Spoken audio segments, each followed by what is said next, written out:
Well, let me move on to Steve Sherrill for his what do you want to talk about? And I think tonight he's got a subject that, frankly, he's talking about because some modelers sent me emails and said they wanted to hear it.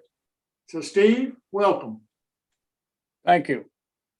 Well, we're going to start tonight talking about battery power, dead rail. I'm going to introduce you to an inexpensive way of getting introduced to battery power. First up, I think we're going to show a video that was made 9 years ago. It was made on my railroad by Joey Ricard from Trackside Scenery, and which we talk about battery dead rail. And he had to ask some questions, and we show some things that I did for some models that he had made. So, Phil, if you want to show that.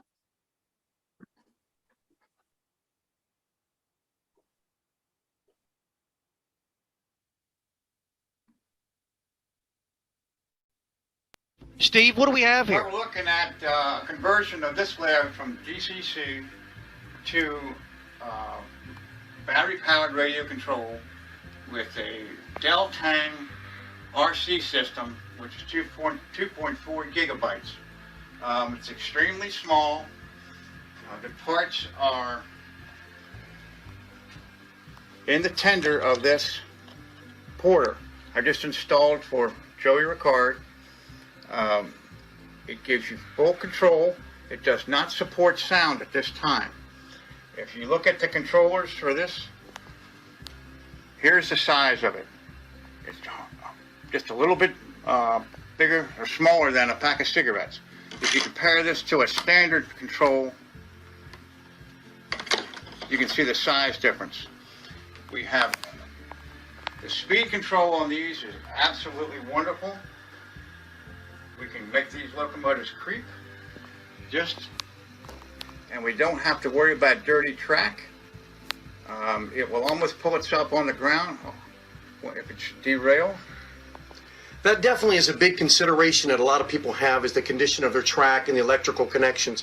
I myself have to worry about that at train shows with the spruce coal and timber layout, where there's a lot of dust that comes in overnight. The next day you come in, the layout's dirty. For the locomotive, that's small. That's very small. It's less than an inch by a half of an inch, and it will run this locomotive for almost 2 hours of continuous running. Installation for this particular system only takes about 30 minutes. It depends on the access to the electrical wires which go to the motor. It's 2 wires to the motor and 2 wires to the batteries, and that's it. Now, how do we charge this locomotive up when it runs out of gas here, so to speak? Well, what I've done in the installations that I do, I put a charging port in the back, which we put the charging lines in. This is just a simulated right here. Gotcha. So in theory, you could have a locomotive shop and have a wire that comes out somewhere that pulls out, and you could charge your locomotive up there while you're running around the layout with the other locomotives. Is that right? Correct. You can leave it on the track, or you can take it off the track. Now, because you're equipped with reed switches, which are activated by batteries, if you look down, you'll see a green light come on. Green light came on. If you can see that flashing. See that. Okay. Once that becomes solid and we bind with the controller, it is now ready to run. When it comes time to turn it off, we just have a button on the transmitter and we just turn it off. Seems pretty easy. How easy is the installation for someone putting in the charging port, and how much room did you have in this particular tender here? And the other question I want to ask for everybody is, if you don't have a tender like this, now I built this tender to house a speaker when I had the DCC unit in there, but how would you be able to do it in a standard porter? I think that's probably, a lot of people would want to know that. Well, I don't have a standard porter, but I do have a Davenport. This Davenport has the battery in the cab, the charging port in the back, as you can see right here. It has the receiver, and I've used a step up, which steps the current up from 3.7 volts, which is what this battery has, to 12 volts. And so that means it will run and pull a lot more. This is one of the old AHM 1970s Plymouth diesels that I have converted. They never were very good runners. They, you know, once the wheels got dirty in the 70s, people kind of got rid of them. This particular one has the charging port under a light. Interesting. So when you finish charging, you can put the light in, and nobody even knows it's there. Now, the next question somebody might have is, what about lighting? What about headlights and backup lights and things like that? What's the current status on being able to use that? Well, everything you add to the battery usage will decrease the amount of time that you can operate your locomotive. You can put lights on it. You can put directional lights. I'm not a big light proponent. I don't think they're of any value. If you use yellow lenses that are available, you can simulate lights on in the daytime, so you don't need it. I can certainly see someone with modern diesels and things like that want to have lights, and that would be a consideration. Certainly do that. But definitely for people of the steam era, and especially what we're doing here with ON30 and the smaller early 1900s type stuff, it probably doesn't matter that there is a headlight. And to be honest with you, on my railroad, at this point, it doesn't, Right. no consideration. Right. But you can do it. There are a lot of receivers that Deltang makes, which will allow you more and more servos, which gives you more and more opportunity to add different lights. Gotcha. Go ahead. These are the components that go into the Deltang system for the installation. You have the receiver, you have the battery, or batteries, depending on how much current you want to run through, and the transmitter. This is a transmitter that's already built, available at Deltang. You would just put a 9-volt battery in it to activate it. This locomotive has 7.4 volts, where we have linked up two 3.7 volt batteries put together. So there's two batteries in that one. There's two batteries in that one. This one has one 3.7 volt battery. It's larger in size, has more milliamps, which allows you to operate longer. Because of the size, we went with these two, which will give you a little over 2 hours, and this is probably about the same, a little over 2 hours. It just won't be able to pull more. We just won't pull more, yeah. If you look at an installation here, you can see how these batteries have been linked together and painted so they're not visible through the windows. Here's the receiver on top, the battery's underneath, and then the motor is underneath that, and you can wire right in. I have double back tape so it doesn't move around when I take the cab on and off. Now, is there anybody in the U.S. that does these installations yet? Is there any kits that are available, or is this all, at this point, pieced together? Because I know you're a proponent of the Dead Rail Society, and I know you get on some of the message boards and the Yahoo groups and talk about it, but what can the average person that wants to go to battery power and radio control, what do they need to do? Well, you get a lot of help on the forum groups, Free Rails, Railroad Line and Rail Line Forum. They have some. The Dead Rail Society is out there. If you Google Dead Rail Society, you can contact them. They'll be able to help. I believe there's an article in the ON30 annual this year with the Dead Rail Society did a article on installation of sound with their radio control battery powered. I believe there's 4 companies that are doing battery powered at this point. And this is only the one Deltang that I'm talking about today that I prefer. I've seen the others, they all work, you know, so you just have to make your choice. This is probably the least expensive way to go. Um, there are lots of components that you can put together. If you have, depending on how much amps, how many amps you're going to need, whether you want to build the units yourself or whether you want to get them ready to run. There's lots of opportunities here.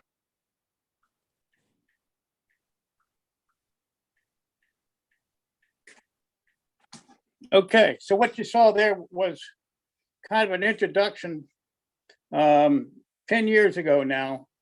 You have to remember there's been a lot of new stuff out there. We have Blue Nami now, which supports battery and dead rail. We have several others that I'm not really familiar with at this time. But what I'm going to introduce you to is the most economical way of getting into dead rail. I'm going to show you now some of the components, I think.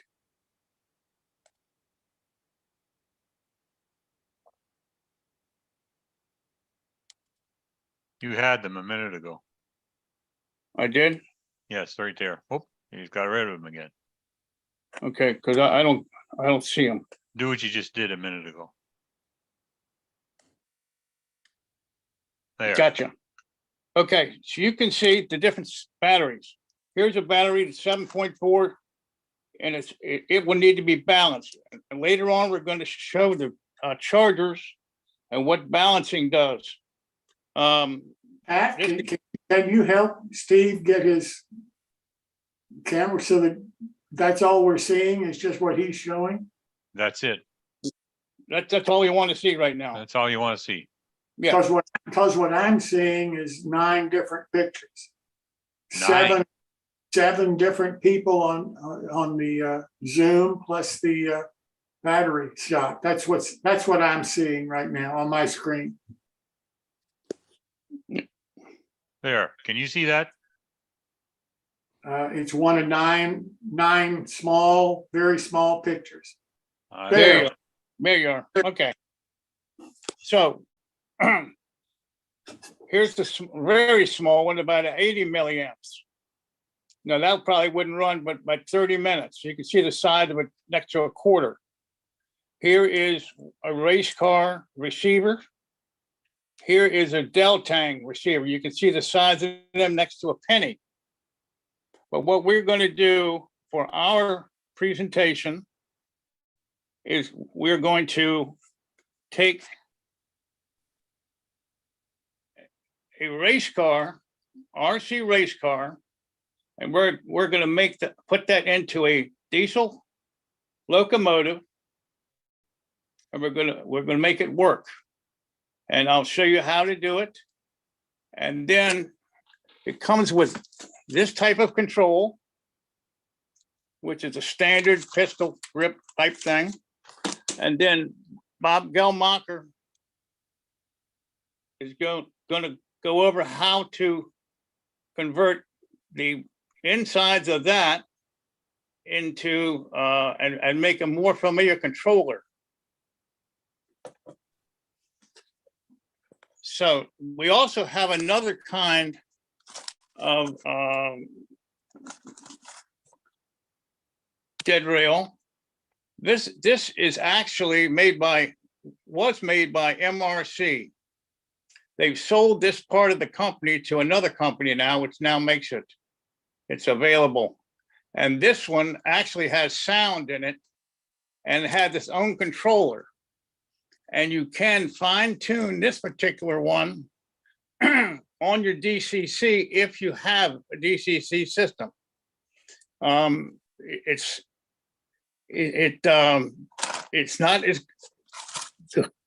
not as good as, say, it's the Blue Namis that are out now by Soundtracks or some of the other fancy sound units.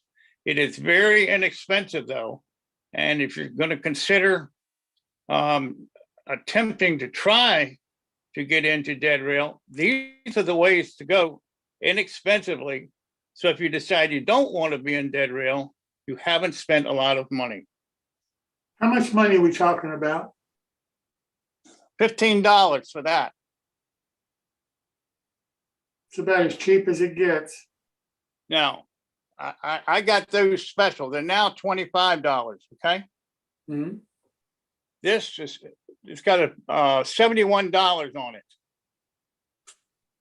I got this from Klimojevich at anyway, Klimojevich, if you look him up in the phone book, he's in Pennsylvania. Warrior Run Locomotive Works.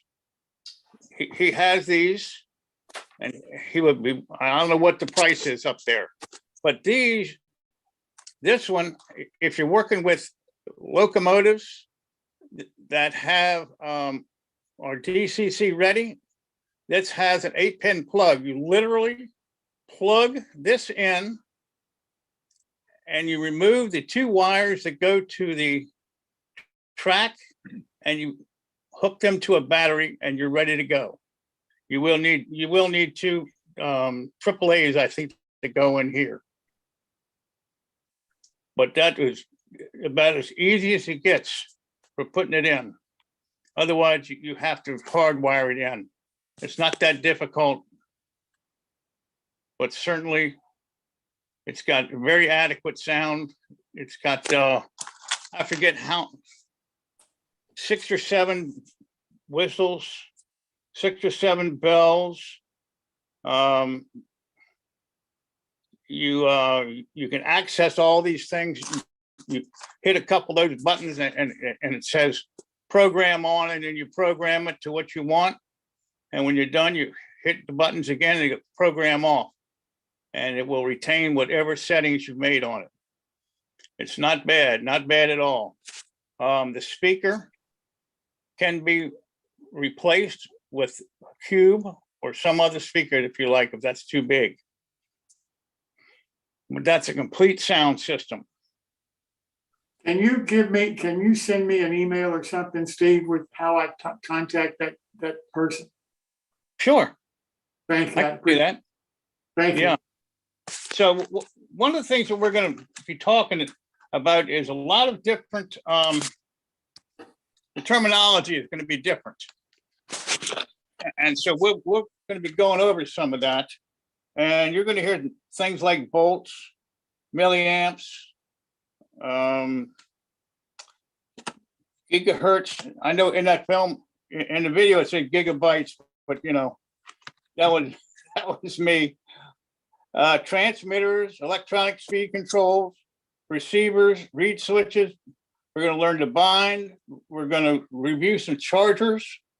We're going to explain step-ups. And then we're going to go over some basic components that we're going to need. There's a train show this weekend, and I'm going to go and look for a very inexpensive HO diesel that we can convert using the RC car during one of our sessions. And so I'll be looking for that this week at the train show in Martinsburg at the Roundhouse. If you've never been to that, it's a pretty good train show, and it's in a very nice location. I think the Roundhouse was built in 1876 or something like that. Very nice, very nice. The CSX main line runs right beside it, and there'll be lots of trains. So it's a good place to go. $6, you get in. So are there any? I'm looking forward to that, Steve. I think this is exactly what the people that sent me the email, it's exactly what they want to see. Well, we're going to do it's going to be very basic.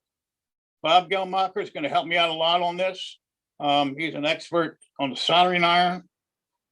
He's also has made the new version of the controllers, which makes them much easier. You know, we're just not too familiar with the use of the pistol grips for binding and control. But if you learn how to do these, it's just a much more familiar operation. And most of the guts in this come from that controller right there. There's a few things we have to get, but everything is readily available. And I'm going to go over where to get some of this stuff. Like eBay, manufacturers, electronic suppliers, hobby shops have some of this stuff. Most hobby shops do not know about Dead Rail. They don't have enough call for it. And so they're just not that familiar yet. But this new Blue Nami is going to put them in a situation where they're going to have to learn, because I believe that this is a great introduction to someone who wants to do using DCC they already have, and putting Dead Rail in there also, because you can do DCC, Dead Rail. I think even DC they'll do. I'm not sure on that, but it's a very good system, and it's a Cadillac version. But there's a lot of stuff on YouTube right now concerning the products that are available, soundtracks and all. And I think we're hoping to get the soundtracks, George, from him, to give us a little talk on it. And I don't know if Phil can get that or not. He's mentioned it. It's an interesting question. Does anybody have DC on their layout still? Is anybody just a DC person? Here he is. Gary, few. Greg, not very many. So, one of the things that, is so interesting about Dead Rail is the idea that, a lot of people, the reason they haven't gone to DCC is, if you've got 30 or 40 locomotives, the cost of going to DCC, there's two costs. One is you have to do the wiring to rewire your system. And that's kind of about a $500 to $1,000 base cost to get into, depending on what you buy. By the time you buy some cabs, and I understand you can buy cheaper if you use phones and that kind of thing. But if you buy an NCE system or an MRC system or a Digitrax, and 2 or 3 cabs for people to a couple of cabs to operate, you're into it for a chunk. And then you have to put decoders in your locomotives because you're kind of running one or the other. If you've got a 2-cab DC system, if you have a Dead Rail, and it doesn't really matter how it's built, whether it's kind of the technology Steve's talked about here, some of the Dead Rail technologies, or Blue Nami with a battery. The beauty of it is if you've got one of the charge circuits that lets you charge it off the tracks, it's charging while it's running around on the 12-volt tracks, but it's only getting power from the tracks. And then it's doing all the rest of the activity, wireless. And the nice thing about the Blue Nami is, and this is why I think it'd be interesting to have George come in and talk to us, is, you can take 2 or 3 engines on take your 2, 3, 4 most popular engines, put Blue Nami and sound in them. By the time you get done and pay somebody to do it, it'll be $250 an engine. But now you can still run all your DC powered engines just like you always did in a block, but you can run the battery powered engines in the same blocks or anywhere on the layout. And so it's a really pretty interesting thought process about, how do you not go through the process of rewiring your layout, but still have that capability when people come in, there are, 3 or 4 engines that have sound and can be operated independently on the layout. And, if you want to operate, it lets you actually do most of the operations that way, where you can still run, some mainline trains with DC as well. So I think it's just some really interesting options. I think it's great for Steve to talk about it. Well, Steve, I really appreciate you taking this on, and I really do. I know you're a little hesitant, but I really do appreciate you taking this on. And I think tonight is a great introduction. Let's face it, to get the basic hookups that you need and a controller for $15, that's kind of hard to beat. well, now remember, this is as basic as you get. I mean, it'll go forwards and reverse. You will have some speed control, but it's not a Blue Nami. Okay, it is what it is. It's much better than cleaning track. I can assure you of that.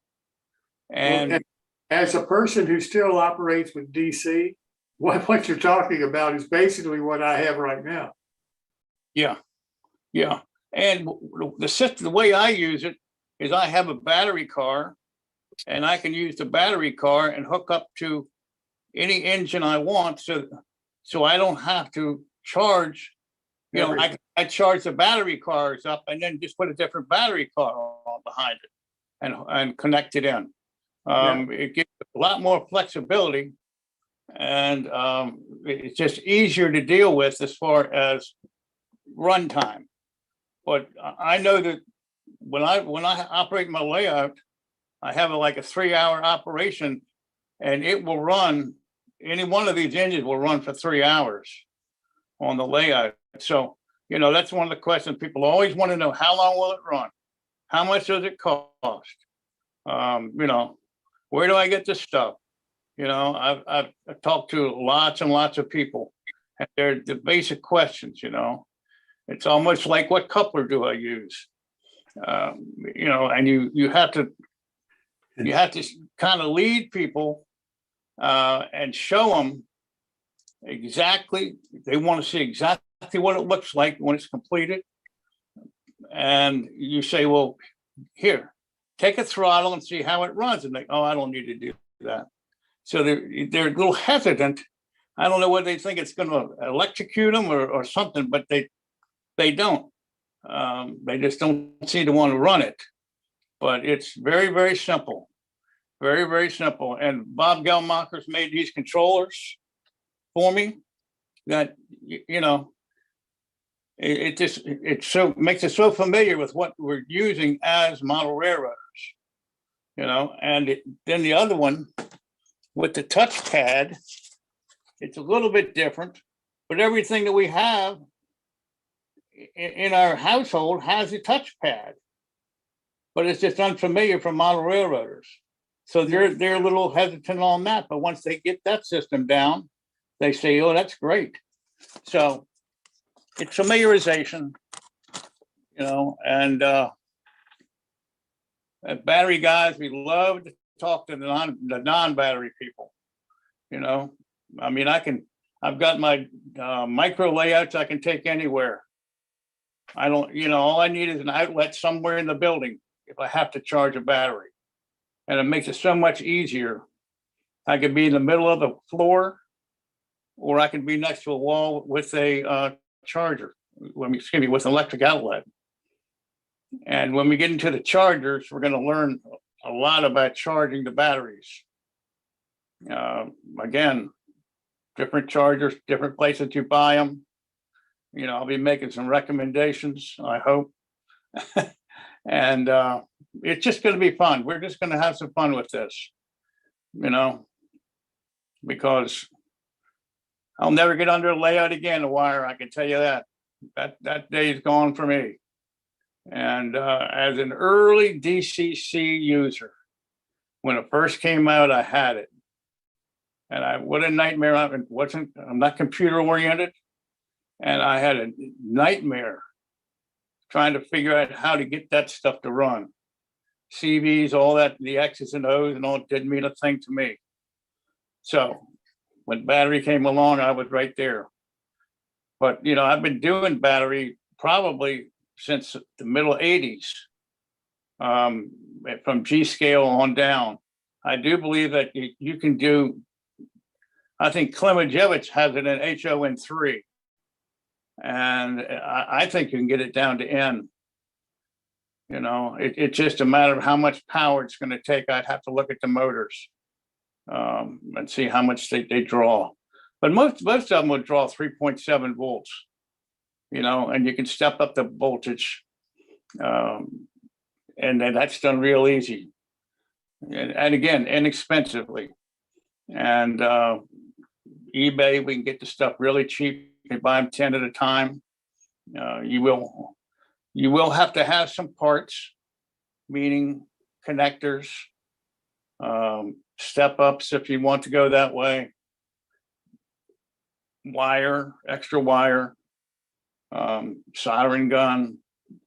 So we're gonna have to learn some new skills maybe. And so, again, we're gonna do this. And so I'll be looking for a locomotive this weekend. I'm not gonna spend more than $10 for it either. I'm hoping the guy tells me it doesn't run, because that's when they're really, you know. So Well, I'm looking forward to this. I really appreciate you taking the time to do it, Steve. well, no problem at all. No problem at all.